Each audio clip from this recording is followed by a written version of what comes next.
What's up, you guys? You know what it is. Coach Greg up at Edge Body Boot Camp.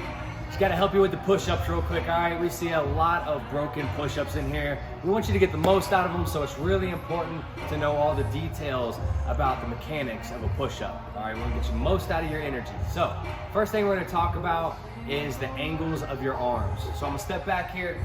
We're going to talk about where to put these hands.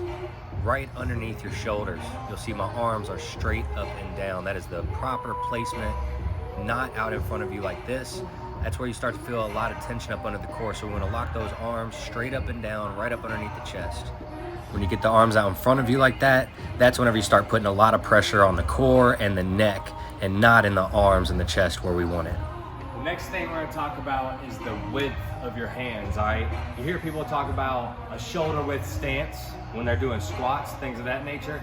So we want the same kind of principles to apply to our hands. We're going to go about shoulder width. Now, the closer you are, more tricep or back of the arm that's going to be used for this movement.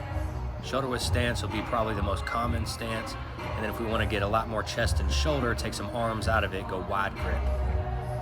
The main reasons you'd want to focus on this is if you want to target a specific area like the chest or shoulders or the triceps, or if you want to avoid putting unnecessary tension on certain joints. Like the close grip push-up right here is going to put a lot more stress on the elbow.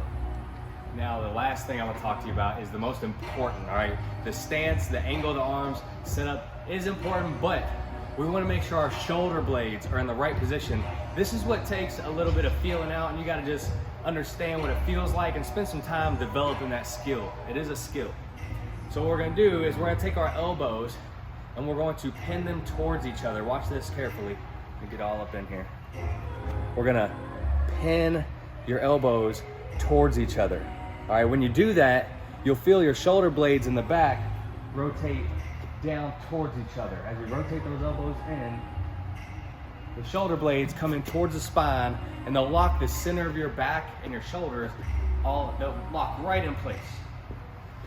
So when we set up, arms are directly underneath the chest, shoulder width grip, and we're going to take our elbows in towards each other. You see that scoop that I do before the push-up, and then the shoulder blades are going to be locked in place while we go down. Watch this here. Take those elbows, rotate them in towards each other, feel that scoop, everything gets tight, and then put your chest between your hands. Keep your core super tight, your spine very straight, and let your arms, chest, and shoulders do the work.